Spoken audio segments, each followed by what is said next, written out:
right now is your last chance to get entered to win that tire smoking turbo Corvette. Phil, what do you think? You can create all that smoke. All that could be your smoke you're creating. Your smoke. Listen to that thing. Just listen to it.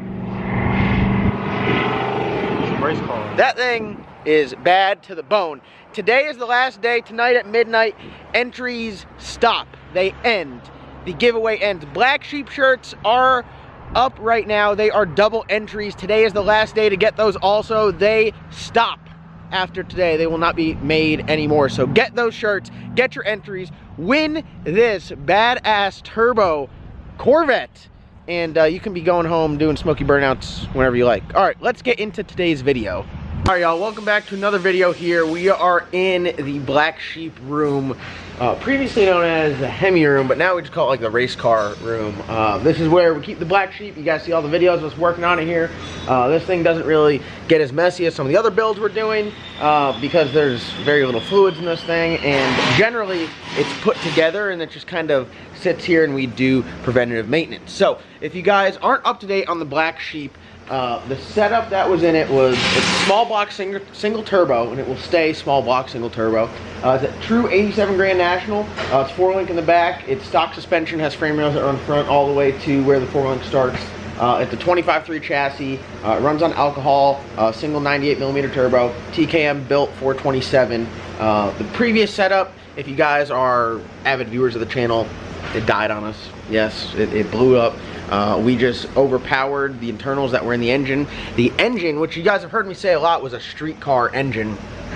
The reason why I say that is when you go to building a motor, especially for a race car application, you're gonna look at like a different series of internal components. So the piston's gonna be a whole lot beefier. The rod's gonna be a whole lot bigger. There's just a lot of things that you're gonna do different if you know this thing's only gonna go down the track and you're gonna shut it off and push it back, opposed to something that is gonna make less horsepower and drive around.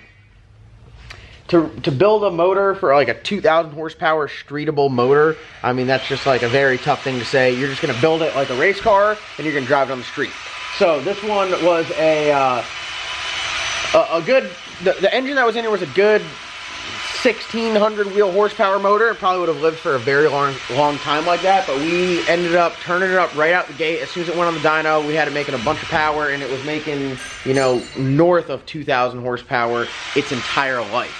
The first pull we made on the hub dyno, we took 5 pounds out of the boost controller, 5 pounds out of the overall boost, and it made 1970 to the wheels. So crank horsepower was never below 2,000. Like I said before, we just overpowered the rods, and that was it. So broke rod, took out piston, sent everything up TKM. They kind of went through everything, and that's kind of where we left off. You guys saw the video where we talked about stuff, what could possibly be repaired, what's smoked, and what's not. So let's start from the top down. The heads were fixable. Dustin at TKM, he does all the cylinder head work. They were dinged up. They had 8 bent exhaust valves, 4 bent intake valves, so we got all new valves for it.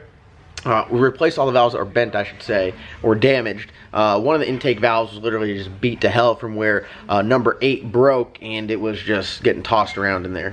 The head did have some damage. They were able to weld it up, fix it, repair it, run it back through the CNC machine, and the head looks 100% brand new. Absolutely amazing that the guys at TKM could repair something to that extent. And literally, it looks, if you have both heads side by side, you couldn't tell which one's damaged. As we go further down, obviously pistons were smoked. Some of them, you can see where they came in contact with some valves. Some other ones, I think 2 of them were just absolutely destroyed. One of them was just gone. I mean, it literally ripped the wrist pinner out the bottom. It was just ugly. It's ugly. It breaks my heart to even talk about.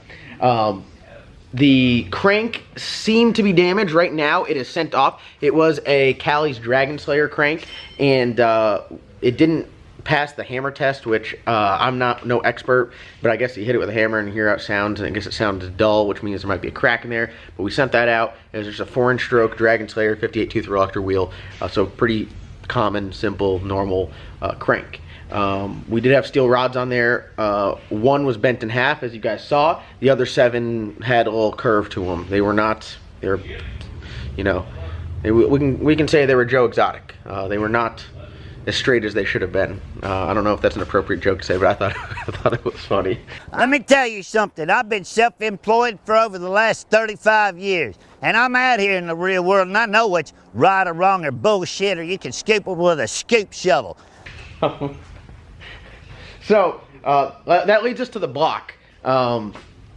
When well, I should say the cam destroyed, done. The rod actually got stuck in the, it really got wedged in between the block, one of the sleeves, and the block and the cam, and it locked it up, stopped it, messed up a bunch of lobes, broke the timing chain. That's why all the valves got smoked and everything.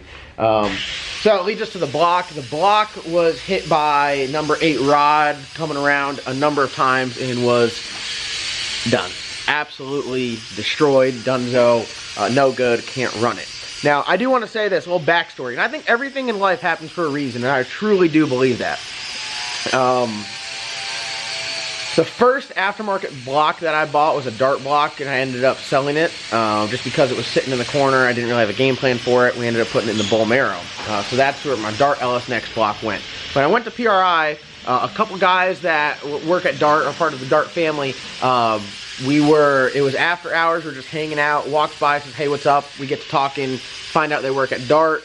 We just kind of hit it off, had some fun, and became friends from there. Sent us a Darttt banner, which as you guys can see here, and we've had this thing hanging up for a very long time. And then, this is what I'm saying, everything in life happens for a reason. I got a set of heads for my world record build, and they ended up not working or not being able to do what I was looking to do with the engine setup. Wasn't able to fit the solid roller, the big spring, the big push rods, everything I need in them. Cornbread up there had a set of Darttt Pro 1 heads, and it was like a match made in heaven. I got some Darttt stuff, and now those are the heads that I have on my 5.3 world record block that's going to be going in the salted chicken. So, I'm a big fan of Darttt, and they saw the video where it blew up and they reached out to me. We got to talking, and they said, listen, we're going for that record. So, we're not giving up on hydraulic roller record. Darttt sent us a, absolutely hooking us up, taking care of us, and I'm blown away by it. I'm super thankful to have them on board, and I'm super proud to be repping the Darttt flag, the banner, the logo, or whatever you want to call it, because that's what this whole, everything that we do here, it's all about supporting the people that support you. And so we got now a Darttt aluminum block, and it is going to be the baddest hydraulic roller motor we can run. Darttt also owns MGP, which is the aluminum rods that we have in Chris's motor, the world record motor, Brad's 6.2 motor here. They all have these MGP aluminum rods, and they're absolutely badass. They're killer, probably the baddest rod you can get for an LS. And they sent us a set of those rods as well. So we got the block. The block is a, I don't know the exact term, if it's a Darttt LS Next, or I know it's like it's a fully skirted aluminum block. It's got iron sleeves put in, 4125 bore, billet main caps, half-inch mains, half-inch studs with the stud kit from Darttt. So it is just an absolutely killer block and platform to build off of. And they sent us the rods too, which is just like icing on top, because I mean, we knew that was the weak point. We knew we should have had aluminum rods in this motor. We never intended to do what we were going to do with this motor, and the rod was the failing point, or what I believe the failing point is. Whether it pulled the wrist pin out first or after, regardless, doesn't matter. The rod bent, other rods are bent. Aluminum rods going forward for anything we do is a necessity, and Darttt, being partnered up with MGP, they make a killer aluminum rod. They said, you need these too. So we got the block, we got the rods, and I was able to source a crank from Texas Speed. John over at Texas Speed is my connection there. He takes care of me in absolutely everything I do. Got me that badass 4500 intake the other day, and now he hooked us up on this crank here. Ben, will you do me a favor, pull the box off that? This is art right here, guys. This is art. This is a Cali's Ultra Billet center counterweighted crank. This is the baddest of the bad when it comes to Cali's cranks. I don't know any features of it. I'm no crank expert, but all I know is that this thing is is very, very nice. Features. Knife edged, center counterweights. These two normally aren't here. These two counterweights. So this thing is just a bad piece of machinery. I mean, this thing is absolutely insane. They did. The knife edge, smooth everything out. So essentially, this is like what's cutting through the oil, right? And it's just like going the extra mile to. And they do that polishing that they do. Yeah. So this is a huge step up over the Dragon Slayer. The Dragon Slayer is a great crank. I got it in my motor. Chris has got it in his motor, and Brad has it in his. It's a very good crank, but this is the next step up, going with the center counterweights. It's a billet, so it's just a whole lot stronger. And this one has the 58 tooth reluctor on it. I do believe we are going to go off of the Flying Magnet the next go around. Not that that was an issue. This is actually. The thing that I love about Texas Speed is I get a bunch of their Texas Speed cranks, a bunch of the Texas Speed rods. They hook me up with some Weisco pistons, but they have some of these super high dollar cranks just sitting on the shelf in case they ever need them for a build. So they had this one ready to go. They had it to me from the time I ordered it in 4 days from Texas. If you try to order this thing from Cali's, especially right now with everything going on, you might not be able to get it. So, I mean, that's one of the amazing things. Right now, the only thing we are waiting on is pistons. So we have the piston order in at Weisco, but with everything going on, we're not sure if they're doing any production or not. The block is already at TKM. Darttt literally had that thing out in a week. They put the sleeves in it. They got it all drilled for the 1/2 inch studs and everything, and they got that out. So that's at TKM. The rods are at TKM. Got to bring the crank up to TKM. We're going to go back with another Black Sheep camshaft, send the lifters off to Johnson to get cleaned up. We are going to go for the record. We're going to go for the horsepower record. We're going to go for the ET record. We're just going to try. I mean, if we can, we're going to do everything we can, put our heads together, and just go all out. So seeing 85 pounds on top of the wastegate, hopefully on this setup, is the norm and isn't the death. We should send that crank to Dean's. It's already polished. I haven't polished it more. Wow. The details that matter. All right. It'll shim the oil off the crank even faster. All right, spaghetti hair. Yeah, I got you. I hit you with it. Stop. Just stop.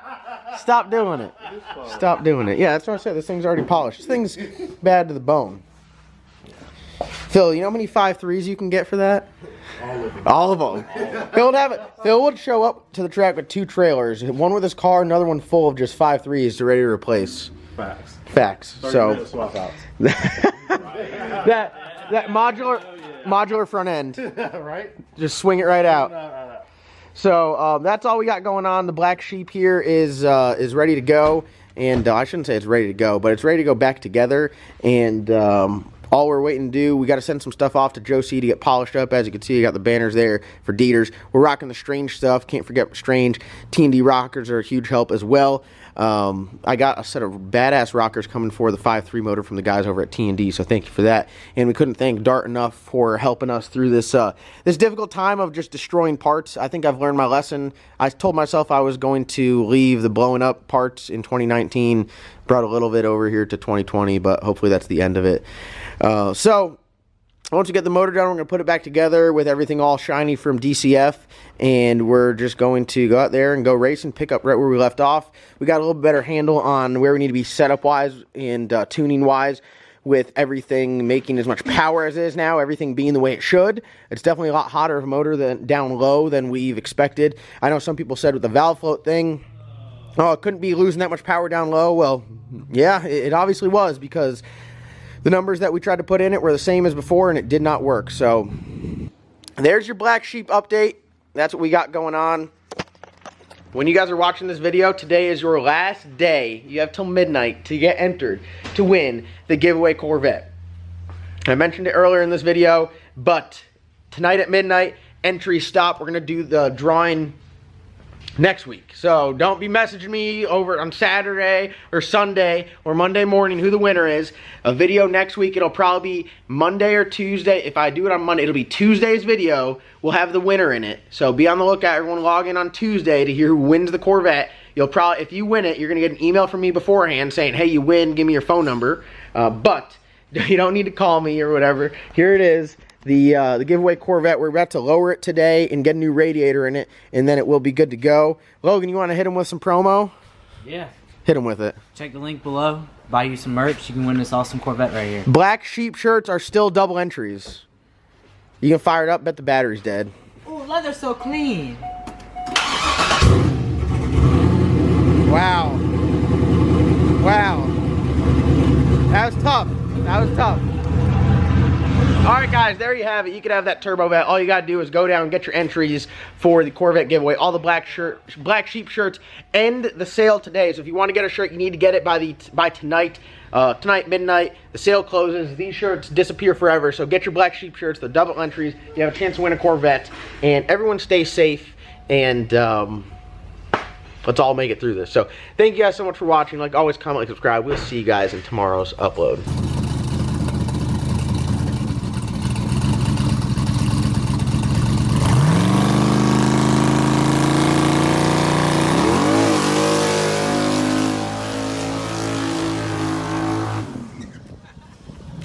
He just doesn't know how to do a mediocre burnout.